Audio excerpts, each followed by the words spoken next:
Coordination committee ఆధ్వర్యంలో నిరాహార దీక్షలు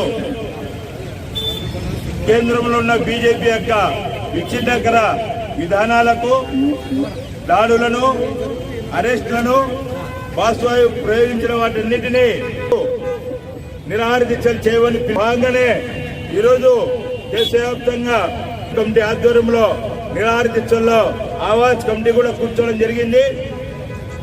మోడీ ప్రభుత్వం వచ్చిన తర్వాత దేశంలో సువర్ణాక్షరాలతో రాసుకున్న 3 ఘట్టాలు ఉన్నాయి. దేశవ్యాప్తంగా నడవడం జరిగింది. ఆ సిఏ ఉద్యమము ఢిల్లీలో సాయిన్ బాగ్ తో పాటు అదేవిధంగా జేఎన్యూ కాలేజీలో దేశవ్యాప్తంగా ముస్లిం సోదరులందరూ ఉద్యమించినారు.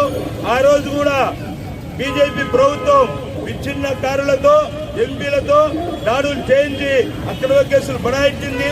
అదే విధమైన పద్ధతిలో ఈరోజు కిసాన్ రిపబ్లిక్ డే సందర్భంగా రైతాంగం పైన దాడులు చేయించి వాళ్ళ వివరించారని చెప్పేసి మరి రైతు సంఘాలుగా దేశవ్యాప్తంగా ఉన్నటువంటి అన్ని రాజకీయ పార్టీలు అడుగుతున్నాయి. కావలసికే ఈ సిద్ధు తదితర గ్యాంగ్ కు లోపలికి పోవడానికి అనుమతించి, ఎర్రకోట ఎక్కించడానికి అనుమతించి, జెండా ఎగరేసడానికి అనుమతించి ఈ రైతులే దేశద్రోహం కింద పాల్పడ్డారనే పద్ధతిలో రైతు ఉద్యమాన్ని విచ్ఛిన్నం చేయడానికి బీజేపీ పెద్ద ఎత్తున కుట్ర పడింది. ఇటువంటి కుట్రలు గతంలో కూడా చేశారు. షాహీన్ బాగ్ దగ్గర ఎన్ఆర్సీ ఉద్యమం పెద్ద ఎత్తున జరుగుతుంటే ఆ ఎన్ఆర్సీ ఉద్యమం దగ్గర కాల్పులు జరిపేసి ఆ ఉద్యమాన్ని అణచేసినారు. జామియా ఇస్లామియా అనేటువంటి ప్రాంతంలో ఆందోళన జరుగుతుంటే అక్కడ ఉద్యమాన్ని విచ్ఛిన్నం చేసిన పద్ధతిలో బీజేపీ ప్రయత్నం చేసింది. ఇప్పుడు ఈ యొక్క ఉద్యమాన్ని విచ్ఛిన్నం చేసిన క్రమంలో ఆ రకంగా రైతు ఉద్యమాన్ని విచ్ఛిన్నం చేసేదానికి ఈ ప్రభుత్వం ప్రయత్నం చేస్తుంది. నిన్న ఢిల్లీలోని కొంతమంది బీజేపీ కార్యకర్తలను పోగు చేసి రైతు ఉద్యమం పైన రాలేస్తారా, కర్రలతో ఇసిరేస్తారా, రైతు ఉద్యమం సంబంధించినటువంటి టెంట్లను పీకేయడానికి ప్రయత్నం చేస్తున్నారు. దాన్ని అడ్డుకోకపోతే పోలీసులు మరి అల్లరి ముక్కని చెల్లగొట్టాల్సింది పోలించి రైతులను తన్ని రైతుల ముఖం పైన కాలు పెట్టి తొక్కి ఆ రకంగా రైతు ఉద్యమాన్ని అపహాస్యం చేస్తున్నారు. రైతు ఉద్యమాన్ని నీరుగట్టడానికి ఆ రకంగా ప్రయత్నం చేస్తున్నారు. మరి పోలీసులకు ఈరోజు గమనించాలా, పోలీసులు రోజు తినేటువంటి అన్నం ఆ ముఖం మీద కాలబెట్టినటువంటి రైతులు పండించినటువంటి అన్నమే అని చెప్పేసి ఈరోజు పోలీసులు ఆ రకంగా గమనించాల్సిన అవసరం ఉంది. మరి ఎందుకోసం చేస్తున్నారు? 68 రోజులుగా ఈరోజు రైతులు రోడ్ల పైన కూర్చొని మరి నిద్రాహారాలు మాని మరి తిండి తిప్పలు లేక ఆ రకంగా నిరసన చేస్తుంటే, దేశవ్యాప్తంగా రైతుల యొక్క సమస్యల పైన నిరసన చేస్తుంటే ఈ ప్రభుత్వము ఆ సమస్యలు పరిష్కరించాల్సింది పోలించి చట్టాలు రద్దు చేయమని చెప్పేసి కోరుతుంటే రద్దు చేయాల్సింది పోలించి మరింత రెచ్చగొట్టే పద్ధతిలో ఈ యొక్క ప్రభుత్వం అనేటువంటిది ప్రయత్నం చేస్తుంది. మరి సిగ్గు లేదా? నిన్న రాష్ట్రపతి ప్రసంగాన్ని 18 రాజకీయ పార్టీలు ఈరోజు ఆ రాష్ట్రపతి ప్రసంగాన్ని బహిష్కరించారు. ఆ మాత్రం సిగ్గు లేదా అని చెప్పేసి మేము అడుగుతా ఉన్నాం. మీకు 37% మాత్రమే ఓట్లు వచ్చినాయి. ఇంకా 75% ఓట్లు బయట ప్రజలు ఉన్నారు. 70% ప్రజలు నీకు వ్యతిరేకంగా ఉన్నారు. మరి 70% ప్రజలకు ప్రాతినిధ్యం వహించేటువంటి 18 పార్టీలు నీకు వ్యతిరేకంగా ఈరోజు బయటకు వస్తే సిగ్గుగా వ్యవసాయ చట్టాలను సమర్థించుకుంటున్నారు. అసలు ఎక్కడ రైతులు మాకు వ్యవసాయ చట్టాలు వద్దు అని చెప్పేసి రైతులు చెప్తుంటే మీకెందుకు ఆ రకమైనటువంటి ఆలోచన ఉందని చెప్పేసి మేము చెప్తా ఉన్నాం. రైతులు గత 6 నెలలుగా ఈ వ్యవసాయ చట్టాలపైన చర్చిస్తున్నారు. ఈ చట్టాలు రైతులకు వ్యతిరేకంగా ఉంటున్నాయి, ఇవి అమలు పరచొద్దు అని చెప్పేసి చెప్తున్నారు. పార్లమెంట్ లో మందబలం ఉందని చెప్పేసి ఆమోదం చేస్తున్నారు. రాజ్యసభలో ప్రతిపక్ష పార్టీ నాయకులను సస్పెండ్ చేసి ఆ రకంగా ఏకపక్షంగా ఆమోదించుకొని చర్చ లేకుండా ఆమోదించినటువంటి ప్రభుత్వం మరి రైతులు కడుపు మండి ఈ యొక్క చట్టాలు మాకు ఉరితాల లాంటివి, ఈ చట్టాలు రద్దు చేయండి అని చెప్పేసి ఆందోళన చేస్తుంటే ప్రభుత్వం వినాలి కదా. లక్షల మంది ఈరోజు రైతులు రోడ్ల మీదకి వచ్చారు. ఎక్కడ బీజేపీ రైతులు ఈరోజు దాన్ని వ్యతిరేకిస్తున్నారు, సమర్థించినటువంటి ఇతర పార్టీ రైతులు ఈరోజు సమర్థిస్తున్నారు. కాబట్టి ఈ రైతు చట్టాలు అనేటువంటిది తక్షణమే రద్దు చేయాలని చెప్పేసి మేము డిమాండ్ చేస్తున్నాం. రైతు కవాతు 5 లక్షల మంది 5 లక్షల ట్రాక్టర్లతో కవాతుకు ముందు నుంచి పిలుపుకోవడం జరిగింది. ఆ కవాతుకు ప్రభుత్వం ఒప్పందాలా రైతులతో కాంగ్రెస్ సంస్థలు ఒప్పందాలు చేస్తుంటే 80 కేజీల డాక్యుమెంట్ల మీద రైతులు సంతకం పెట్టాలా? యంత్రాంగాన్ని దింపారు. దింపిన తర్వాత ఈ ఉత్తరప్రదేశ్ లో ఉన్నటువంటి ముఖ్యమంత్రి యొక్క సహకారంతో స్థానికులు పేరు చెప్పి స్థానికేతరులు వచ్చి రైతుల పైన రాళ్ల వర్షం కురిపించే స్థాయికి తీసుకొచ్చారు. రైతులకు పైన లాంఛనం జరిగింది. ఈ దశలో మీరందరూ గమనించాలి. ఒక రైతు నాయకుడు ఆ ఉద్యమంలో ముందుకొచ్చి రైతులు క్రమేణా తగ్గిపోతున్నారనే ఉద్దేశంతో ఎవడు మీరు వెళ్ళడానికి వీల్లేదు, 69 రోజులుగా మనం ఉద్యమం చేస్తున్నాం, మనం ఇక్కడ నుంచి వెళ్ళిపోతే ఉద్యమం అనేటువంటి నీళ్ళు గారిపోతుంది, మీరందరూ ఇక్కడే ఉండాలి అని చెప్పని ఆయన భావోద్వేగంతో కన్నీటి బొట్టు కాలిస్తే అది మీ సోషల్ మీడియాలో వైరల్ అయితే 2,000 మంది ఉన్నటువంటి రైతాంగము సాయంత్రానికి దాంట్లందరూ కూడా 20,000 మంది ఆ ప్రాంతానికి వచ్చి గుడారాలు వేసుకొని మేము ఇక్కడే ఉంటామని చెప్పి వచ్చారు. అంటే ఒక రైతు నాయకుడు కన్నీరు బొట్టు సాయంత్రానికి 20,000 మంది జనం లాగలిగారంటే రక్తం పొట్టు కారుస్తే కేంద్రంలో బీజేపీ ప్రభుత్వం నాయకులు ఉండడం విషయాన్ని వాళ్ళు గమనించాలా, ఆ వార్తలాన్ని వాళ్ళు తెలుసుకోవాలా. అందుకనే నేను ఒకటే చెప్తున్నా, భారతంలో దుర్యోధనుడు ఆయన ఎంతమంది సలహా ఇచ్చారు, అయ్యా బాబు పాండవులకు మీరు ఒక్కొక్క ఊరి 5 ఊర్లు ఇవ్వండి అని చెప్తే ఆ సలహా ఆయన వినలేదు. లాస్ట్కి ఏమైనాడు దుర్యోధనుడు, అతను లాస్ట్కు పరాజయం పాలైపోయి మరణానికి దారి తీసింది. అట్లాగే ఈ రోజు కూడా బీజేపీ ప్రభుత్వం పడిపోవడమే కాదు, ఈ దేశంలో బీజేపీ యొక్క ఆ పార్టీకి ఆ నాయకులకు పుట్టగతులు ఉండవు. ఇప్పటికైనా ఆలోచించి ఇమ్మీడియట్ గా చట్టాలను సంబంధించి రద్దు చేయాలని చెప్పి కోరుకుంటూ దానికి కారణం ఇంతవరకు మాట్లాడేటువంటి వక్త చెప్పాడు. ఈరోజు మహాత్మా గాంధీని ఎవరైతే చంపారో అటువంటి వారసులు అధికారంలో ఉంటూ ఈరోజు దేశానికి వాళ్ళేదో వదిలిపెట్టినట్టుగా ఉపన్యాసాలు చాలా చక్కగా చెప్తున్నాడు. మాటల చాటున అసత్యాలు దాచిపెట్టగలిగి ప్రావీణ్యం కలిగినటువంటి ఉపన్యాసం చేసేటువంటి నరేంద్ర మోడీ గారు మనల్ని ఈ యొక్క దేశ ప్రజానీకం యొక్క దురదృష్టవశాత్తు ప్రధానమంత్రిగా ఈరోజు ఉన్నాడని మేము భావిస్తున్నాం. కారణం ఏమిటంటే అధికారంలోకి వచ్చే ముందు చెప్పినటువంటి మాటలకి ఇచ్చినటువంటి వాగ్దానాలకి ఈరోజు ఆచరణలో ఏ మాత్రం కూడా అవకాశం లేకుండా వారి యొక్క పరిపాలనను తీసుకొని ముందుకు పోతున్నారు. ఈరోజు మనం పార్లమెంటులో గమనిస్తే రాష్ట్రపతి గారి చేత వచ్చి అబద్ధాలను చెప్పించే ప్రయత్నం అనేది జరిగింది. రైతాంగానికి ఈ 3 చట్టాలు ఎంతో మేలు చేస్తాయని, ఇప్పటికే సుమారు 9 కోట్ల రైతాంగానికి మేలు జరిగిందని వచ్చి అబద్ధాలు చెప్పే ఈ యొక్క బీజేపీ ప్రభుత్వం నరేంద్ర మోడీ ఈరోజు మనల్ని పరిపాలిస్తున్నాడు. ఇదే సందర్భంలో రైతాంగానికి సంబంధించిన ఈ 3 దుర్మార్గపు చట్టాలు మన రాష్ట్రాన్ని పరిపాలించేటువంటి జగన్మోహన్ రెడ్డి గారికి తెలియదా? గత మాజీ ముఖ్యమంత్రి చంద్రబాబు నాయుడు గారికి తెలియదా?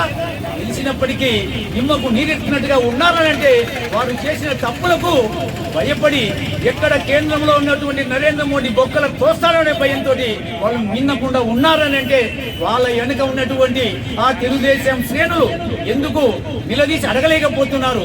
ఆ యొక్క వైసీపీ వెనుక ఉన్నటువంటి శ్రేణులు జగన్మోహన్ రెడ్డిని ఎందుకు అడగలేకపోతున్నారని ఈరోజు నేను ప్రశ్నిస్తున్నాను. ఎందుకనంటే ఈ యొక్క దుర్మార్గమైనటువంటి విషయము సామాన్యమైన మనిషి కూడా ఈ 65 రోజుల కాలంలో చేరింది.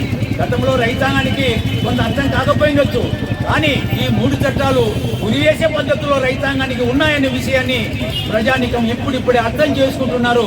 నిన్న జరిగిన ఒక సంఘటనకు సంబంధించి మొత్తం బీజేపీ ప్రభుత్వం ఒక ప్లాన్ గానే ఆ యొక్క దుర్మార్గానికి పాల్పడిన విషయము ప్రజానికం ఇప్పుడిప్పుడే అర్థం చేసుకుంటున్నారు. ఎందుకనంటే ఇప్పుడిప్పుడే దానికి సంబంధించి గత రోజుల్లో వాళ్ళకు అనుకూలమైనటువంటి మీడియా ఆ యొక్క దుష్ప్రచారం చేసే ప్రయత్నం చేసింది. కానీ ఇప్పుడు ప్రజానికం అర్థం చేసుకుంటూ ఉన్నారు. దీని వెనుక ఉన్నది బీజేపీ పార్టీ, దానికి కుదురైనటువంటి ఆర్ఎస్ఎస్ సంఘం, వీళ్ళందరూ కలిసి ఈ దేశంలో ఉండే రైతాంగానికి సమాధి కట్టాలా, వాళ్ళ వెనుక ఉన్నటువంటి బడా కార్పొరేటర్లకు ఊడిగించేసే పద్ధతుల్లో తన ఆ యొక్క విధానాలు ముందుకు తీసుకుపోవాలనే పద్ధతుల్లో వాళ్ళు చేస్తున్నారు. 60 రోజులుగా చేస్తున్న రైతుల ఉద్యమాన్ని గురించి మాట్లాడలేదు. దాదాపు 20 సార్లు చర్చలు పిలిచి నీ మాట నువ్వు పెట్టుకున్నావు తప్ప నిజంగా రైతుల యొక్క ఉద్యమ స్ఫూర్తి కానీ రైతులు చేసే పోరాటం కానీ నిజాలు కానీ కేవలం గమనించకుండా ఒక్క అదానికి అమ్మానికి మాత్రమే ఊడిగం చేసే పద్ధతిలో మేము ఉంటున్నామన్న వాస్తవాన్ని ప్రజలందరూ గుర్తించినారు. అదే కాదు, మీరు గమనించండి, ఒకసారి ఎక్కడ చూసినప్పటికీ కూడా జై జవాన్ అంటున్నాడు. లాల్ బహదూర్ శాస్త్రి గారు జై జవాన్ జై కిసాన్ అంటే నాకు జవాన్ చాలు, మిగతా వాళ్ళంత అవసరం లేదు, నేను ఏ తప్పు చేసినా ఏం చేసినా నాకు జవాన్ ఉంటే చాలని చెప్తున్నాడు తప్ప రైతు శ్రేయస్సు, ఈ దేశానికి తిండి పెట్టే రైతు, ఈ దేశానికి తిండి పెట్టే దాత, అదే కాదు దేశ ప్రజలందరికీ ఆహార భద్రత కల్పించే వ్యక్తిని ఈ రోజు మీరు విధంగా చేస్తున్నారంటే మీ భూమి మీద మీకు నూకలు భారతదేశం అంతా మిమ్మల్ని ఊకలు వేడుతో పెకిలిస్తారన్న వాస్తవాన్ని బీజేపీ ప్రభుత్వం గమనించవలసిందిగా కోరుతున్నాం. కోఆర్డినేషన్ కమిటీ ఆధ్వర్యంలో నిరాహార దీక్షలు కేంద్రంలో ఉన్న బీజేపీ యొక్క విచ్ఛిన్నకర విధానాలకు, దాడులను, అరెస్టులను, బాష్పాయు ప్రయోగించిన వాటన్నిటినీ నిరాహార దీక్షలు చేయమని భాగంగానే ఈరోజు దేశవ్యాప్తంగా కమిటీ ఆధ్వర్యంలో నిరాహార దీక్షల్లో ఆవాజ్ కమిటీ కూడా కూర్చోవడం జరిగింది. మోడీ ప్రభుత్వం వచ్చిన తర్వాత దేశంలో సువర్ణాక్షరాలతో రాసుకున్న 3 ఘట్టాలు ఉన్నాయి. దేశవ్యాప్తంగా నడవడం జరిగింది. ఆ సిఏ ఉద్యమము ఢిల్లీలో సాయిన్ బాగ్ తో పాటు అదేవిధంగా జేఎన్యూ కాలేజీలో దేశవ్యాప్తంగా ముస్లిం సోదరులందరూ ఉద్యమించినారు. ఆ రోజు కూడా బీజేపీ ప్రభుత్వం విచ్ఛిన్నకారులతో, ఎంపీలతో దాడులు చేయించి అక్కడ కేసులు బడాయించింది. అదే విధమైన పద్ధతిలో ఈరోజు కిసాన్ రిపబ్లిక్ డే సందర్భంగా రైతాంగం పైన దాడులు చేయించి వాళ్ళ ఆర్ఎస్ఎస్ కార్యకర్తలతో ఈరోజు అక్కడ అరెస్టులు చేయించడము దుర్మార్గమైన చర్య. ఇటువంటి దుర్మార్గ చర్యలను వ్యతిరేకిస్తూ ఆ విధంగా 2 ఘట్టాలు ముగించినాయి. మూడవది దేశవ్యాప్తంగా మనకు స్వాతంత్రం వచ్చిన తర్వాత ఎప్పుడైనా రాష్ట్రపతి ప్రసంగం జరిగితే ఏ పార్టీ కూడా బయటికి వెళ్లకుండా కూర్చునే వాళ్ళు ఈరోజు రాష్ట్రపతి ప్రసంగాన్ని 18 పార్టీలు వ్యతిరేకించి మీ యొక్క నిర్ణయాలు మాకు వద్దని తెలియజేయడం జరిగింది. ఈ 3 ఘట్టాలు ఎన్టీఆర్ ఎన్ఆర్సీఏ, అదేవిధంగా రైతాంగ పోరాటం, రాష్ట్రపతి ప్రసంగాన్ని బహిష్కరించడం, ఈ సువర్ణాక్షరాలతో మనం రాసుకోవాల్సిన పరిస్థితి. ఆ విధమైన పద్ధతిలో దేశవ్యాప్తంగా జరుగుతున్న ఈ పోరాటాన్ని సంఘీభావంగా అందరూ ఉద్యమిస్తున్నారు. ఈ సంఘీభావంతో పాటు వాళ్ళ పోరాటాలకు అండగా నిలబడతాము అని అందరూ తెలియజేస్తున్నారు. మేము ఈరోజు ప్రభుత్వాలను కూడా కోరుతున్నాం. నిన్న రాష్ట్రపతి ప్రసంగంలో తెలుగు రాష్ట్రాల ఎంపీలు తప్ప అందరూ వ్యతిరేకించినారు. మరి అదే సమయంలో ఈ రాష్ట్ర ముఖ్యమంత్రి ఎంపీల సమావేశంలో నిర్ణయాలు మద్దతుతో షరతులతో కూడిన మద్దతు ఇస్తామని, ఆ విధంగా కాకుండా నల్ల చట్టాలను రద్దు చేసేంత వరకు, విద్యుత్ బిల్లును రద్దు చేసేంత వరకు మీ నిర్ణయాలు ఉన్నాయా, అప్పుడే మీకు రైతాంగం పైన అభిమానం ఉంటుంది. ఆ విధమైన పద్ధతిలో మీ నిర్ణయాలు ఉండాలని మేము ఈ దీక్షా శిబిరం తరఫున ఆవాజ్ కమిటీగా డిమాండ్ చేస్తున్నాము. దేశంలో ఈరోజు దేశవ్యాప్తంగా శాంతియుతంగా గాంధీ వర్ధంతి రోజు నిరసన తెలియజేయమని చెప్పేసి రైతు సంఘాలలో పిలుపులో భాగంగా ఈరోజు నంద్యాలలో కూడా నిరసన తెలియజేస్తా ఉన్నాం. మరి ఒక పక్క రైతే రాజు అంటున్నారు, రైతు దేశానికి వెన్నెముక అన్నటువంటి ప్రభుత్వాలు ఈరోజు రైతులను ఇబ్బంది పెట్టే పరిస్థితుల్లో ఈరోజు వ్యవహరిస్తున్నాయి. మరి ప్రత్యేకంగా ఈరోజు మనం చూస్తే నిన్న 26వ తేదీ జరిగినటువంటి కార్యక్రమాన్ని విచ్ఛిన్నం చేయడానికి బీజేపీ ప్రభుత్వమే ప్లాన్ గా ముందు నుంచే ఒక పథకం ప్రకారం దాన్ని విచ్ఛిన్నం చేసింది అనడానికి అనేక ఉదాహరణలు ఉన్నాయి. ఇంతవరకు చెప్పినారు. ఎర్రకోట కనీసం ప్రజలం మనం కూడా ఎప్పుడన్నా ఢిల్లీకి పోతే ఎర్రకోట సందర్శించాలంటే దాదాపు 20-30 చోట్ల చెకింగ్లు చేసి పంపిస్తారు సాధారణ జనం ఎర్రకోట చుండికి పోయినప్పుడు. మరి వేలాది మంది రైతుల ఉద్యమాన్ని విచ్ఛిన్నం చేయడానికి ఎర్రకోట మీద జెండా ఎగరడానికి వస్తున్నారంటే మరి అక్కడ ఉన్నటువంటి పోలీస్ వాళ్ళు, మిలిటరీ ఇదంతా ఏమైందని చెప్పేసి మేము సిఐటిగా ప్రశ్నిస్తా ఉన్నాం. మరి ఒక పక్క రైతులను దుర్మార్గంగా చూపే పద్ధతులు ఈరోజు కొన్ని ఛానల్స్, మీడియా వాళ్ళు కూడా ఈరోజు అదే పనిగా ప్రసారం చేస్తా ఉన్నారు. నిజంగా ఈరోజు 68 రోజుల నుంచి పోరాటం జరుగుతుంది. దాదాపు 65 రోజుల తర్వాతనే రైతులు ట్రాక్టర్ ర్యాలీ తీయడం జరిగింది. మరి ట్రాక్టర్ ర్యాలీ ఏ రూట్ లో పోతారు ఏమన్నా రూట్ మ్యాప్ తో సహా రైతులు ప్రభుత్వం పోలీస్ డిపార్ట్మెంట్ కూర్చొని చర్చించి తీసుకున్న నిర్ణయానికి వ్యతిరేకంగా ఈరోజు ప్రభుత్వమే బీజేపీ ప్రభుత్వమే ఈరోజు లోపల బీజేపీ కార్యకర్తలను చొప్పించి ఈరోజు ఉద్యమాన్ని నష్టం చేసే పరిస్థితిలో ఈరోజు ప్రభుత్వం ప్రవర్తించింది.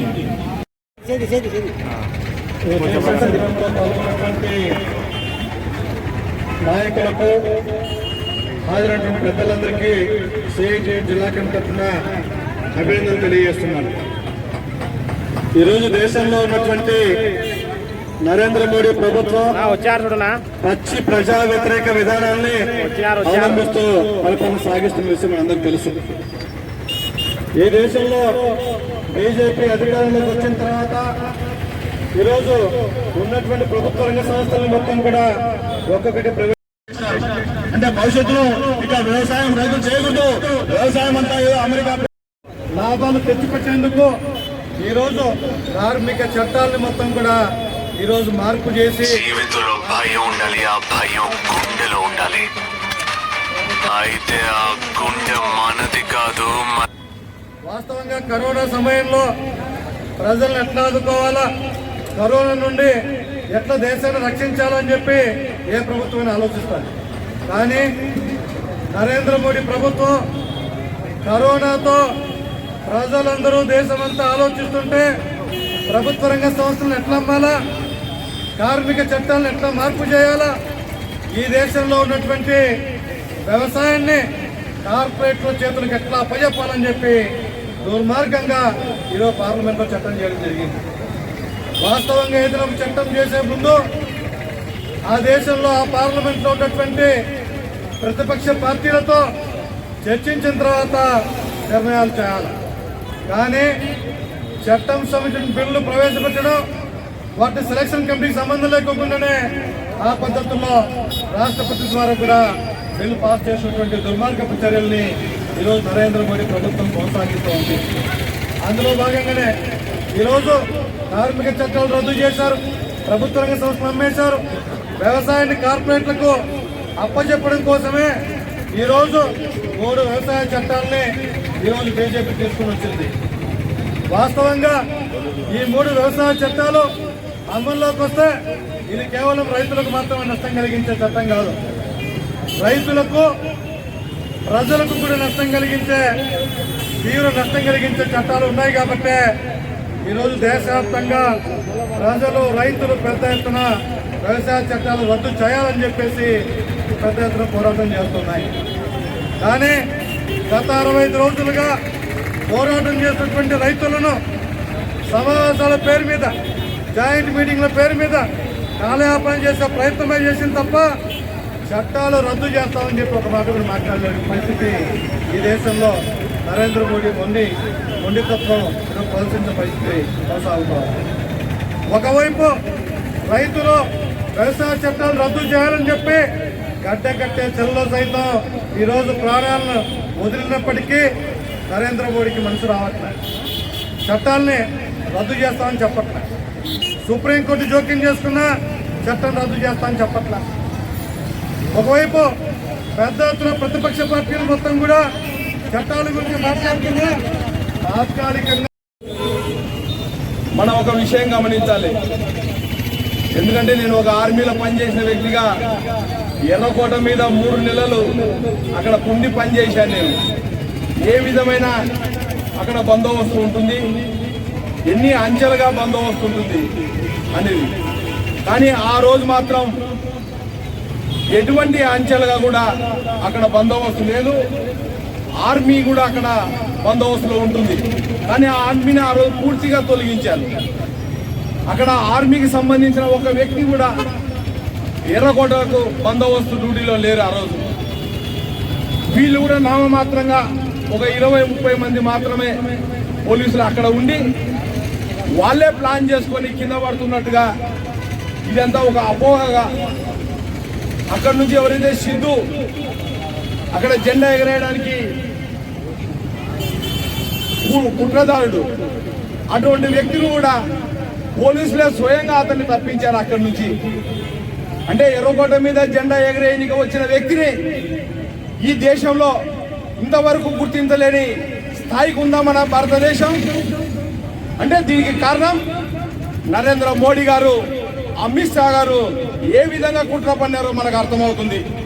అంటే వీళ్ళ ధ్యేయం ఒకటే, 60 నుంచి 65 రోజులుగా జరుగుతున్న నల్ల చట్టాలకు వ్యతిరేకంగా రైతులు ఎంత శాంతియుతంగా చేస్తున్నారో దీన్ని ఏ విధంగా విచ్ఛిన్నం చేయాలి అని ఒక కుట్ర పన్ని ఆ రోజు ఆ కుట్రలో భాగంగానే ఎర్రకోట మీద సిద్ధు అనబడే వ్యక్తి బీజేపీ ఆర్ఎస్కు సంబంధించిన వ్యక్తి అతను కాదు అని వాళ్ళు ఈరోజు అరెస్ట్ చేసి చూపించాల్సిన అవసరం ఈరోజు కేంద్ర ప్రభుత్వానికి ఉంది.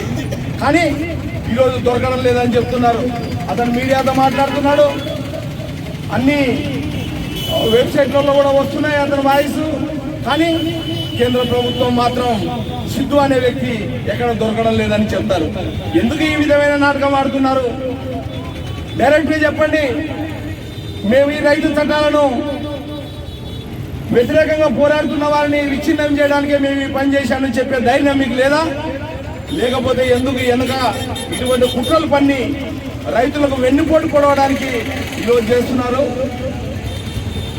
మనం తెలుసుకోవాలి, మహాత్మా గాంధీ గారిని గాడ్సే ఏ విధంగా వెన్నుపోటుగా కాల్చి హత్య చేశాడో ఆ వ్యక్తిని పూజిస్తున్న వారే ఈరోజు పరిపాలన చేస్తున్నారు. వారే ఈ దేశంలో రైతులను కూడా వెన్నుపోటు పొడవడానికి ఆ కుట్ర పన్నారని చెప్పి మనం భావించాలి.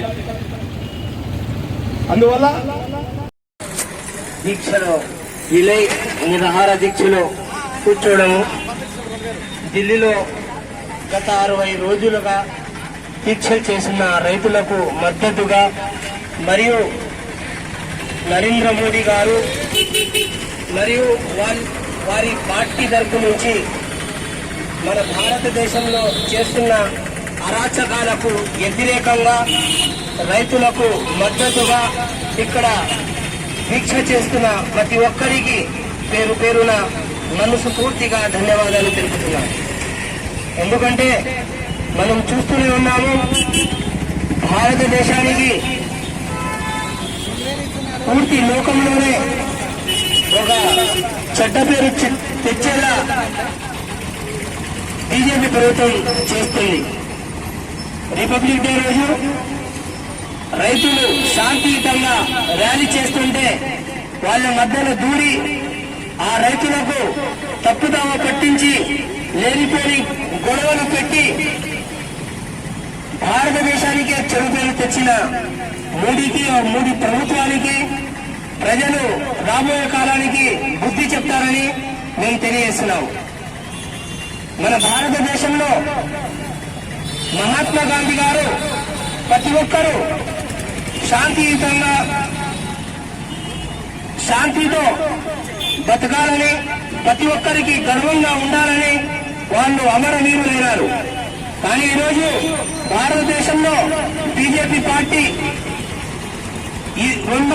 ఇద్దరి కోసము భారతీయులకు అందరినీ కొట్లాటలు పెట్టి లేనిపోని చిచ్చులు పెట్టి భారతదేశంలో అల్లకొల్లం సృష్టిస్తుంది. మేము ఈరోజు బీజేపీ ప్రభుత్వం చేసే ప్రతి ఒక్క దానికి ఖండిస్తున్నాము. పార్లమెంట్ లో కూడా ఇండియన్ యూనియన్ ముస్లిం లీగ్ పార్టీ తరఫు నుంచి ఖండించడం జరిగింది. ఈరోజు ప్రజలకందరికీ మేము తెలియజేస్తున్నాము, బీజేపీ ఎలాంటి చట్టాలు తెచ్చినా అది భారతదేశానికి నష్టం కలిగిస్తుంది. మన మోడీ గారు ప్రధాని అయినప్పటి నుంచి భారతదేశంలో ఏ చట్టం తెచ్చినా అది అంబానీ ఆదాని కొరకే తెస్తున్నారు, కానీ భారతదేశం ప్రజల కొరకు తేవడం లేదు. నాలుగపైన ఏ మాట తెచ్చినా కానీ అది అబద్ధమే. దానికి సాక్ష్యం పార్లమెంటే. ఎన్ని మాటలు చెప్పారు, ఒక్కటి కూడా ఈ రోజు వరకు నెరవేరలేదు. భారతదేశంలో మంచి రోజులు వస్తాయన్నారు. ఆయన వచ్చినప్పటి నుంచి కొట్లాటలు, గలాటలు, మానభంగాలు దేనితోని ఇంకా చెప్పేది లేదు. ప్రజలందరూ దీనికి సాక్ష్యం. కాబట్టి ఈరోజు ఇక్కడ దీక్ష చేస్తున్న ప్రతి ఒక్కరికి మరొకసారి మనస్ఫూర్తిగా ధన్యవాదాలు తెలుపుతూ, వీళ్ళు ఏ దీక్ష చేసినా ఏ కార్యక్రమం చేసినా మేము కూడా మీ కొరకు మద్దతు ఇస్తామని మేము మనస్ఫూర్తిగా తెలియజేస్తున్నాము. ఈరోజు కేంద్రంలో బీజేపీ ప్రభుత్వం తన ఊడలు కదులుతున్నాయి కాబట్టి ఈరోజు రైతాంగాల పైన దాడి చేయడానికి మొదలు పెట్టింది. మన రైతులు తలుచుకుంటే ఏ ప్రభుత్వాలైనా ఏ రాష్ట్రాలైనా కుప్ప కూలడం ఖాయం. మళ్ళా అటువంటి పరిస్థితికి బీజేపీకి వచ్చింది. మళ్ళా బీజేపీ రోజు రైతుల పైన దాడులు, ప్రభుత్వ సమస్యల మీద దాడులు, ఈరోజు రైతాంగాన్ని పండించిన ఈరోజు 6 కాలం పండించి ప్రజలకు నోటికాడికి అన్నం వచ్చే రైతులను ఈరోజు బూటు కాలుతో అంటున్నామంటే రేపు నీకు కూడా అదే గట్టి పట్టడానికి చాలా రోజులు లేవు, దగ్గర పడినాయి. కాబట్టి బీజేపీ ప్రభుత్వం ఆ ప్రయత్నం చేస్తుంది. కాబట్టి ఈరోజు ఎక్కడ కూడా రైతులు చేసే న్యాయమైన పోరాటం కాబట్టి గతంలో రైతులు కదిలిన పరిస్థితి లేదు. ఈరోజు ఏ గ్రామాల పైన ఏ ప్రాంతానికి పైన ఇది రైతులకు అన్యాయం జరుగుతుంది. కాబట్టి రేపు ఈ బీజేపీ ప్రభుత్వానికి గ్రామాలకు రాకుండా చేయాలని చెప్పి ఈరోజు రైతులకు ఆ ప్రయత్నానికి మొదలు అవుతున్నారు. కాబట్టి రావడానికి రైతులను చైతన్యం చేయడానికి ఈ రైతు ఉద్యమాన్ని బలపడానికి రైతుల 3 చట్టాలు రద్దు అయ్యేంత వరకు మనం పోరాడే బాధ్యత. రైతులు చేసే ఉద్యమానికి మేము కూడా ఆంధ్రప్రదేశ్ వ్యవసాయ కార్మిక సంఘం, ఎందుకంటే రైతు లేకుంటే వ్యవసాయ కూలీలు లేరు, రైతే రాజు దేశానికి. అటువంటి రైతుకు అన్యాయం జరిగిపోవడం భుజం వంటి రైతులు చేసే పోరాటానికి వ్యవసాయ కార్మికులు దేశవ్యాప్తంగా ఇప్పటికే సముచితమవుతారు. రేపు రాబోయే కాలంలో రైతులు చేసి ఏ పోరాటం అయితే ఆ పోరాటాన్ని కలిసి పోరాడతామని చెప్పి తెలియజేసుకుంటూ నాకు అవకాశం ఇచ్చిన అధ్యక్షుల వారికి ధన్యవాదాలు ఇస్తారు. గాంధీ వర్ధంతి సందర్భంగా ఈరోజు ఏఐకేఎస్సిసి ఆధ్వర్యంలో నంద్యాల పట్టణంలోని గాంధీ చౌక్ సెంటర్ లో రీలే నిరాహార దీక్షలు చేయడం జరుగుతుంది. రీలే నిరాహార దీక్షల ప్రధాన ఉద్దేశము గత 68 రోజులుగా కేంద్రంలోని బీజేపీ ప్రభుత్వము రైతులకు నష్టం కలిగించేటువంటి 3 వ్యవసాయ చట్టాలను రద్దు చేయాలని ఢిల్లీలో రైతాంగము పోరాటం చేస్తుంటే నరేంద్ర మోడీ ప్రభుత్వము పోరాటాన్ని ఏ విధంగా అణచివేయించాలా, రైతులను ఏ విధంగా నష్టం చేకూర్చాలా, పెట్టుబడిదారులకు కార్పొరేట్ సంస్థలకు ఏ విధమైనటువంటి లాభాలు చేకూర్చాలన్నటువంటి పనిలో నిమగ్నమై రైతు ఉద్యమాన్ని అణచివేసే విధంగా దేశ చరిత్రలోనే ఎన్నడూ జరగని విధంగా రిపబ్లిక్ డే రోజు రైతులను అదేవిధంగా అతని మద్దతుదారులందరినీ ఉచిగొల్పి రైతుల పట్ల కర్కశంగా వ్యవహరించి రైతులను పైన దాడి చేసి బాష్పాయాలను ప్రయోగించి ఒక రైతు ప్రాణాలు కోల్పోయే విధంగా చేసినటువంటి విధానాన్ని వ్యతిరేకిస్తూ ఈరోజు నిరాహార దీక్ష చేయడం జరుగుతుంది. ఇప్పటికైనా అని కేంద్రంలోని బీజేపీ ప్రభుత్వము రైతు వ్యతిరేక చట్టాలను రద్దు చేయడం, ప్రైవేటీకరించడాన్ని వ్యతిరేకిస్తున్నాం. అదేవిధంగా రైతులు పండించిన పంటలకు మద్దతు ధర ఇవ్వాలా, రైతులకు ఎరువులను సబ్సిడీ రూపంలో ఇచ్చి ఎరువుల ధరలను తగ్గించాలని చెప్పేసి కోరుతున్నాం. ఇప్పటికైనా కానీ రైతు వ్యతిరేక చట్టాలను రద్దు చేయాలా, అదేవిధంగా కార్మిక వ్యతిరేక చట్టాలను కూడా రద్దు చేయాలని చెప్పేసి కోరుకుంటున్నాం. లేని పక్షంలో రైతులు చేసేటువంటి పోరాటానికి ఇప్పటికే కార్మిక వర్గము అండదండ అందించింది. రేపు రాబోయే కాలంలో ప్రత్యక్ష ఆందోళనలకు పూనుకోవడానికి సిద్ధము.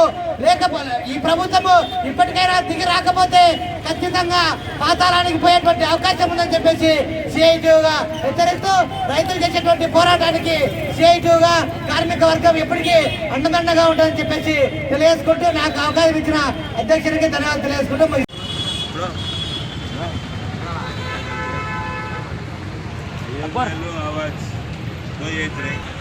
ఈరోజు నంద్యాల పట్టణం గాంధీ చౌక్లో జనవరి 26న జరిగినటువంటి రైతులపై దాడులను మరియు అలాగే రైతులు చేస్తున్న పోరాటానికి మద్దతుగా ఇక్కడ నిరాహార దీక్షలు చేపట్టడం జరిగింది. ఇక్కడ తమ పనులు వదిలేసి అదే పనిగా రైతన్నల కోసం దీక్షకు కూర్చున్నటువంటి ప్రతి సభ్యుడికి నంద్యాల ఆవాజ్ యూత్ కమిటీ తరఫున కృతజ్ఞతలు తెలుపుతున్నాము. మనకందరికీ తెలిసిన విషయమే, 65 రోజులుగా రైతులు ఢిల్లీలో తీవ్ర నిరసన వ్యక్తం చేస్తూ పోరాటాలు చేస్తున్నారు. ఇంకా చాలా మంది రైతులకు ఈ నూతన వ్యవసాయ చట్టాల వల్ల కలిగే నష్టం తెలియదు కాబట్టి ఇంకా కొన్ని రాష్ట్రాలు, దక్షిణాది రాష్ట్రాలు ఇంకా ఉద్యమంలో పాల్గొనలేదు. అయినప్పటికీ ఉద్యమం అంత తీవ్ర స్థాయిలో ఉంది. ఇంకా మిగతా రైతు సంఘాలు కూడా ఏకమైతే ఏ స్థాయిలో ఉందో మనం ఆశించవచ్చు. ఎందుకంటే వ్యవసాయ రంగంలో ఆధునికతకు మారుపేరు తెచ్చినటువంటి రైతులు పంజాబ్ రైతులు, హర్యానా రైతులు. కాబట్టి ఆ చట్టాల వల్ల ఉపయోగాలు ఏవో అనుయోగాలు వారికి బాగా తెలిసింది కాబట్టి బిల్లులు ప్రవేశపెట్టిన తర్వాత నుండే నిరసనలు వ్యక్తం చేశారు. మనం ఇప్పటికీ మన పొలంలో వరి కోత కోపియాలంటే పంజాబ్ నుండి, హర్యానా నుంచి వరి కోత మిషన్లు తెచ్చుకుంటాం. ఎందుకంటే వ్యవసాయానికి ఆధునికత తెచ్చింది ఆ రైతులే కాబట్టి దీనివల్ల ఎంత నష్టం వాటిల్లుతుందో వారికి తెలుసు. అలాగే రాష్ట్రపతి గారు మొన్న చేసిన తీర్మానాన్ని మేము బహిష్కరిస్తున్నాము. కనీవిని ఎరుగని రీతిలో కాంగ్రెస్ మరియు వామపక్ష పార్టీలో మరియు ఐఎంఎల్ కలిసి 18 పార్టీలు దాదాపు వ్యతిరేకం వ్యక్తం చేశాయి. ఎందుకంటే వ్యవసాయ బిల్లుల గురించి సుప్రీంకోర్టే చెప్పింది వాళ్లకు. బలవంతంగా రైతులపై ఎందుకు ఈ వ్యవసాయ చట్టాలను ఆమోదింపాలని చేస్తున్నారని చెప్పి వాళ్ళనే ప్రశ్నించడం జరిగింది. రైతుల పోరాటంలో న్యాయం ఉందని చెప్పి సుప్రీంకోర్టే చెప్పడం జరిగింది. అయినా కూడా ఏకపక్ష ధోరణిగా కేంద్ర ప్రభుత్వం వ్యవహరించడం ఇది చాలా బాధాకరమైన విషయం. ఇప్పుడని కాదు, దాదాపు 6 నెలల నుండి నరేంద్ర మోడీ గారి ప్రభుత్వము, బీజేపీ ప్రభుత్వము అధికారంలోకి వచ్చినప్పటి నుంచి తీసుకున్న నిర్ణయాలన్నీ ప్రజా వ్యతిరేకత నిర్ణయాలే. పార్లమెంట్లో అలాగే పైన వాళ్ళ సంఖ్యాబలం ఎక్కువగా ఉండడంతో ప్రతిదీ వాళ్ళు కొత్త చట్టం తీసుకురావడము, దాన్ని ఏకపక్షంగా పాస్ చేయడము, ప్రజలపై రుద్దడము ఇటువంటివి 6.5 ఏళ్ల నుండి జరుగుతూనే ఉన్నాయి. మనకందరికీ తెలిసిన విషయమే. ఎదిరించేవాడు లేనంత వరకు బెదిరించేవాడిదే రాజ్యము. ఇన్నాళ్ళు చట్టసభల్లో వాళ్ళని ఎదిరించే వాళ్ళు లేరు కాబట్టి బెదిరించి బలవంతంగా చట్టాలను ప్రజలపై ఆపాదించాలని చూశారు. కానీ ఎదిరించడానికి స్వయాన దేశానికి అన్నం పెట్టే రైతన్నే ముందుకొచ్చాడు. ఎవడు బెదిరిస్తాము మేము చూస్తామని చెప్పి ఢిల్లీలో తీవ్ర స్థాయిలో నిరసన చేస్తున్నారు. బెదిరింపులకు భయపడేది లేదు. ఎదురుస్తాము, ఇంతటికైనా సాధిస్తాము. ఈ చట్టాలను రద్దు చేసేంత వరకు ప్రాణాలు సైతం లెక్క చేయకుండా పోరాడడం అని చెప్పి సాక్షాత్తు రైతన్నలే ఈ బెదిరించే రాజ్యానికి ఎదురొచ్చారు. కాబట్టి వారికి మనం మద్దతుగా నిలిస్తే వాళ్ళకు మరింత బలం చేకూరుతుందని చెప్పి తెలియజేస్తున్నాను. అలాగే మొన్న జరిగిన గణతంత్ర దినోత్సవం రోజు కూడా రైతులపై జరిగిన దాడులు చాలా అవాంఛనీయం. ఎందుకంటే ట్రాక్టర్ పడేల గురించి ఇంతకు ముందే వాళ్ళు తీర్మానం చేశారు. రిపబ్లిక్ డే కన్నా చాలా రోజుల ముందే దానికి సంబంధించిన ప్రవేశపెట్టారు. అలాగే చేస్తామని చెప్పి పర్మిషన్లు కూడా చేసుకున్నారు. అయినా కూడా పోలీసులు వాళ్ళపై దాడులు చేయడము, బాష్పవాయు ప్రయోగించడము చాలా చట్ట వ్యతిరేక చర్య అని చెప్పి తెలియజేస్తా ఉన్నా. ఎందుకంటే ఆల్రెడీ పర్మిషన్ తెచ్చుకొని చేసింది. అయినా కూడా ఏ రీతిలో కుట్ర పొందారో ముందే బాష్పవాయులు అవన్నీ సిద్ధం చేసుకున్నారంటే ముందే ఈ ఉద్యమాన్ని నీరు గార్చాలని చెప్పి వాళ్ళు ముందే ప్రీ ప్లాన్ గా ఉన్నట్టు మనం అర్థం చేసుకోవచ్చు. సోదరులారా, దాదాపు 65 రోజులు తీవ్ర చర్యలు రైతులు చనిపోతున్నా కూడా 70 మందికి పైగా చనిపోయినా కూడా ఎక్కడ వెనకడుగు వేయలేదు. శాంతియుత నిరసన చేశారు. ఆనాడు రాని మీడియా, ఆనాడు వాళ్ళ నిరసనలు ప్రసార మాధ్యమంలో చూపని మీడియా జెండా కార్యక్రమం దగ్గర జెండా నాటితేనే దాదాపు 4-5 రోజుల నుంచి పదే పదే ప్రతి మీడియా, ప్రతి పేపర్లో, ప్రతి హెడ్డింగ్లో, ప్రతి న్యూస్ ఛానల్లో అదే స్క్రోలింగ్ వస్తుంది. ఇదే రైతులు 65 రోజులుగా రోడ్లపై వచ్చి మాకు న్యాయం చేయండి అన్నప్పుడు ఈ మీడియా వాళ్ళకు ఎందుకు ప్రచారించడం లేదు అంటే మీడియా కూడా కేంద్ర ప్రభుత్వానికి ఎంత తొత్తుగా వ్యవహరిస్తుందో మనం అర్థం చేసుకోవచ్చు. కాబట్టి ప్రజలకు ఎప్పుడైనా సరే మీడియా పక్షపాతంగా ఉండాలి, కానీ ఇలా అధికారులకు పక్షపాతంగా ఉండి అన్యాయాన్ని దాచిపెట్టి కుట్రపూరితలను బహిర్గతం చేయకూడదని చెప్పి తెలియజేస్తా ఉన్నా. ఈ అవకాశం ఇచ్చినటువంటి సభాధ్యక్షుల వారికి కృతజ్ఞతలు తెలియజేసుకుంటా ఉన్నా. అలాగే మీరు చేసిన ప్రతి పోరాటంలో ఆవా యూత్ కమిటీగా సంపూర్ణ మద్దతు ఉంటుందని, ప్రతి పోరాటానికి మేము ముందుంటామని ఆవా యూత్ కమిటీ తరఫున తెలియజేస్తున్నాం. రైతుల వ్యతిరేక 3 బిల్లులు ప్రవేశపెట్టిన ఢిల్లీ నరేంద్ర మోడీ గారికి ఇక్కడ జరుగుతున్న రైతులపై దాడిని వ్యతిరేకిస్తూ ఈరోజు రిలే చేయడం మొదలుపెట్టింది. అందుకు మా ముస్లిం హక్కుల పోరాట సమితి తరఫున సంపూర్ణ మద్దతు తెలుపుతున్నాము. ఎందుకంటే గతంలో కూడా మోడీకి ఎంత చెప్పినా ఆయన చెవులు ఎక్కకుండా ఉంది. అంతేకాకుండా రేపు మొన్ననే ఒక రాష్ట్ర స్థాయి పోస్ట్ చేయడం జరిగింది. అందులో నేషనల్ వాయిస్ ఆఫ్ ముస్లింలు కూడా ఖచ్చితంగా అంతర్జాతీయ కోర్టులో కేసు వేయబోతున్నాము. ఇదే నల్ల చట్టాలకు వ్యతిరేకంగా, అలాగే ఎన్ఆర్సీ ఎంపీఆర్ సీలకు వ్యతిరేకంగా ఖచ్చితంగా చట్టాలు రూపొందించే విధానంలో కరోనా వచ్చిన టైంలో లోపల నుంచి ఢిల్లీ ప్రభుత్వము ఎన్ఆర్సీని లాగు చేయాలని శతవిధాల ప్రయత్నం చేస్తుంది. కాబట్టి అందుకు మనము నేషనల్ ఆఫ్ ముస్లిం తరపు నుంచి మనము అంతర్జాతీయ కోర్టులో కేసు ఇస్తున్నాం. అంతేకాకుండా విఎంలు కూడా తీసేయాలని దీని మీద కూడా కేసు వేయడం జరిగింది గత 25వ తారీఖున. ఎందుకంటే విఎంలు అనేది మనం ఒక బజాజ్ కార్డు ఒక ఫోన్ తీసుకుంటే 2 నెలల డబ్బులు ఇప్పుడు కట్టకపోతే అప్పుడు ఆ ఫోను స్విచ్ ఆఫ్ అవుతుంది. అదేవిధంగా ఈఎంలు ఉన్నాయంటే ఆ ఈఎంలో ఉన్న నంబర్లు ఒక అమిత్ షాకి, ఒక మోడీకి సంబంధించి ఎవరు తెలియదు. ఏ ఎమ్మెల్యేని గెలిపించాలా, ఏ రాష్ట్రంలో గెలిపించాలనేది దాని మీద ఖచ్చితంగా ఈఎంలు తీసేయాలని దీనికి ముక్తఖండంగా మేము ఖండిస్తున్నాము. ఎందుకంటే ప్రజలు ఓట్లేస్తే ఖచ్చితంగా అది బీజేపీకి పడుతుంది. కాబట్టి ఈ చట్టాలను ఖచ్చితంగా వ్యతిరేకిస్తూ, అలాగే రైతులు చేస్తున్న దాదాపు 60 జిల్లాలు 62 దాటించి ఇంతవరకు కూడా కేంద్రం మీద చీమ కుట్టినట్టు కూడా లేదు. వెంటనే కేంద్రం కూడా ఆలోచన చేసి ఆ 3 బిల్లులను వెనక్కి తీసుకోవాలని మేము డిమాండ్ చేస్తున్నాము. లేని పక్షంతో అన్ని ప్రజా సంఘాలు ఖచ్చితంగా మేము కూడా ఢిల్లీకి ముట్టడిస్తామని మేము తెలియజేసుకుంటూ, నాకు అవకాశం ఇచ్చిన అధ్యక్షుల వారికి ధన్యవాదాలు తెలుపుతూ